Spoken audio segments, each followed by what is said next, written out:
Unsung heroes are leaders by nature. So often they don't seek recognition for the things that they do, the initiatives that they start, the programs that get finished because of them, or the ideas that they share and then become reality. So that's Craig Pedersen. Craig Pedersen was the executive administrator of the Texas Water Development Board from about 1990 to 2002-ish.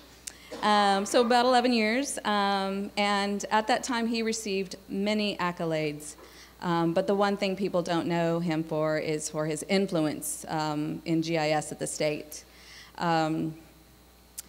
He was actually responsible for financing the Texas Strategic Mapping Program. He was a staunch supporter of GIS and really made things happen. So as things were changing during his time at the Water Development Board, he was in direct support of it. So it's people like him that we have to thank. And so I'd like to welcome Craig to the stage. He's going to talk to us a little bit and reflect on his role at the Texas Water Development Board, and he's also going to give us a special commentary on the true value of leadership.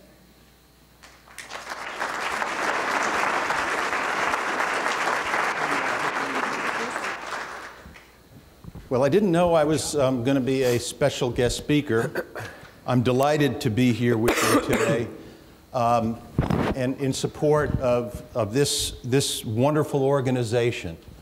I wanted to start by just making a couple of observations and that are unscripted. I thought Peter Lake really did a wonderful job of showing the relevance of GIS technology in real-world problem solving and real-world assistance. And I know he didn't know this, but it fits really nicely in what I'm going to be saying. So thank you for the ad, Peter. I've titled my remarks GIS and Leadership, a 30-year partnership in progress. I did this because I not only wish to celebrate the growth of GIS as a tool in both application and usefulness, but also the important work of the GIS Forum and its members in that success. Further, I wanted to acknowledge some of the people I worked with and who made this possible in primarily its earlier years, because I've been gone from the board for a while now. But I also have a more ambitious goal for today, and that is I wanted to tie the use of GIS to certain important leadership functions.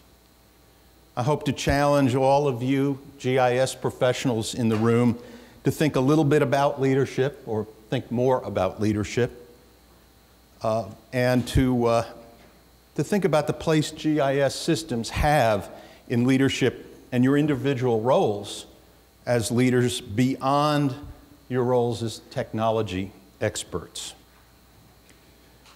The growth of GIS in Texas has been accomplished by the work of many in this room and of investments by the Texas legislature and others. Those investments were in the small but steady incremental growth of capacity at many, many organizations, but they also included some major investments in such things as the StratMap program and in other collaborations that have leveraged GIS capacity statewide.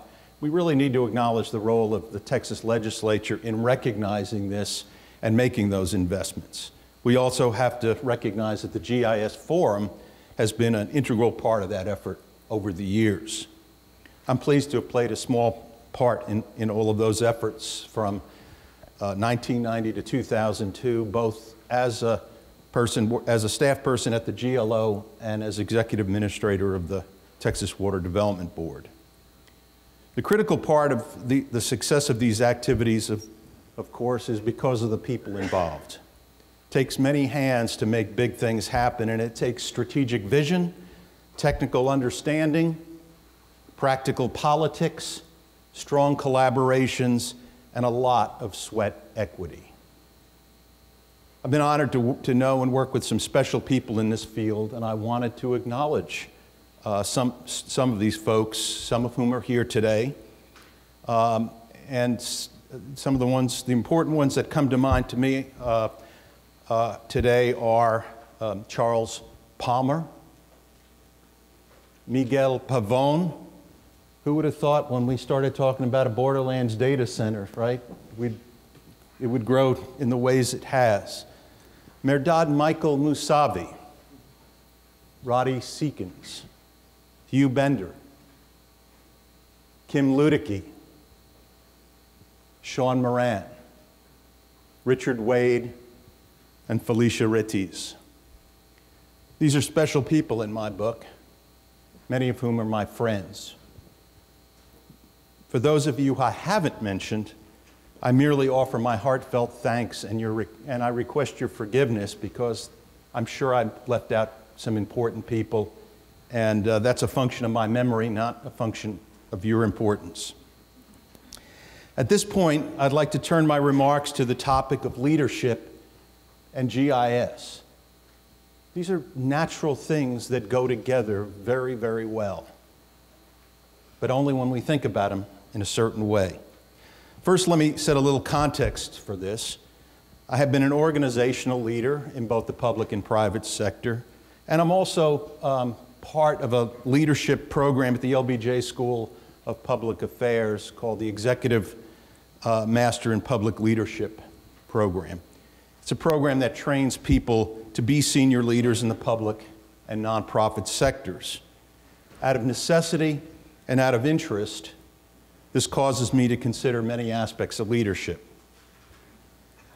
The last 30 years that we've witnessed is today already, and that you know has shown tremendous growth in GIS as a tool.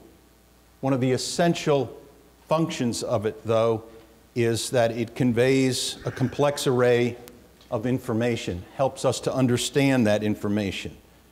It helps make effective decisions in the right hands. Simply, it enhances leadership. I submit to you that GIS has become an essential leadership tool, as we've seen earlier, and that you all are, by definition, and regardless of position, leaders in your organizations and communities. This goes way beyond the technology. And I want to challenge you to accept this leadership mantle and to take it even further. Leadership is, in part, about sound judgment and effective decision-making. It's about bringing people together to solve problems or to exercise new opportunities. And it's fundamentally about effective communication. Often, we don't have too little data, we have too little information, real information. GIS can help separate the trivial from the meaningful. It can help place information into context, can sharpen the focus on issues, problems, and resolutions. This enhances one's judgment in decision making, which in turn facilitates good policies and programs. GIS brings people and institutions together, both literally and figuratively. This forum is one example, but only one example, of effective collaboration. There's also the collaboration of information, the integration of different types of information by different organizations, whether it's transportation, water, political boundaries, population, land features, whatever, helps facilitate collaboration, helps facilitate understanding and efficiency. It helps us to see the dimensions of problems and solutions. It can provide a context for dialogue and decisions, thereby creating a way for disparate parties to see commonality in issues and to achieve agreement on common interests. GIS facilitates effective fact-based communication in easy-to-grasp ways, which is indispensable to wise decisions, particularly in larger community contexts. Let me give you one quick real-world example, or another real-world example of how GIS can be a powerful tool to bring people together. Many of you have stories like this, I'm sure. I was involved as a private sector consultant to a public project in El Paso about 10 years ago. That community had suffered a devastating flood also, and was wrestling with the basic political decisions necessary to solve that problem in a reasonable and cost-effective way. It was a hugely contentious issue that really fractured the community.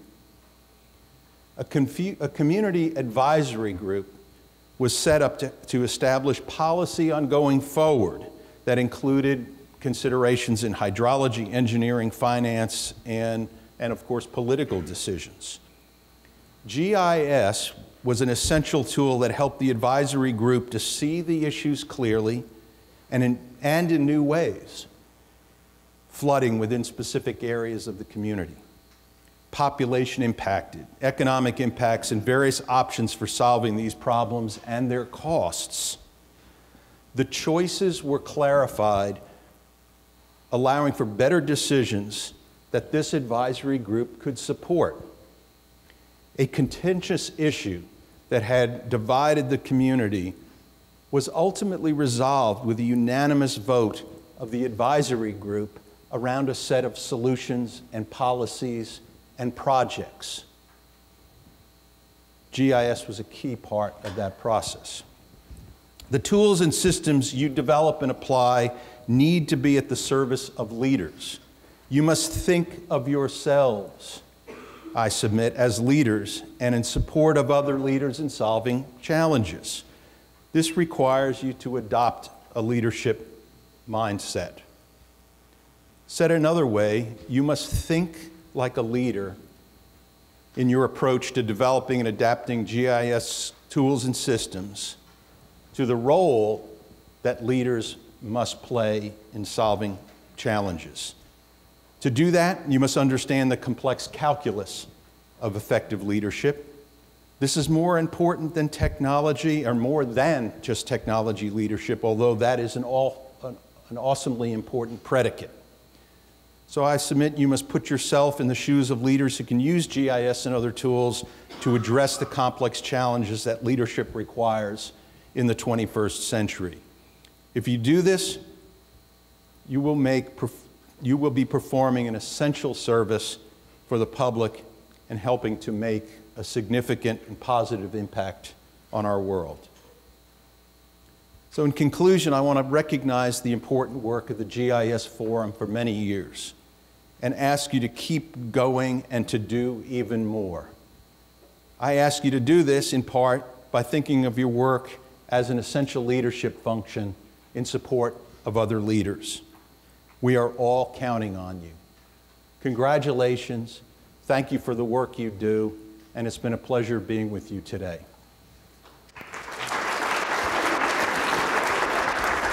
Thank you, Richard. Thank you, Craig, so much. I do have to say that Craig Pedersen is obviously was one of the first people that I knew in a role of his type as EA when I was first getting at the board. And he was one of those people that you just respected. He absolutely knew his business, and he knew how to move things along. He knew the importance of GIS. He knew the importance of TNRUS's role, and I think on many opportunities, TNRUS was on the chopping block to be cut out, and Craig Pedersen understood that that was not an option and made sure that we had funding to continue. So, Craig, you've always been a mentor to me. Thank you very much. Appreciate that.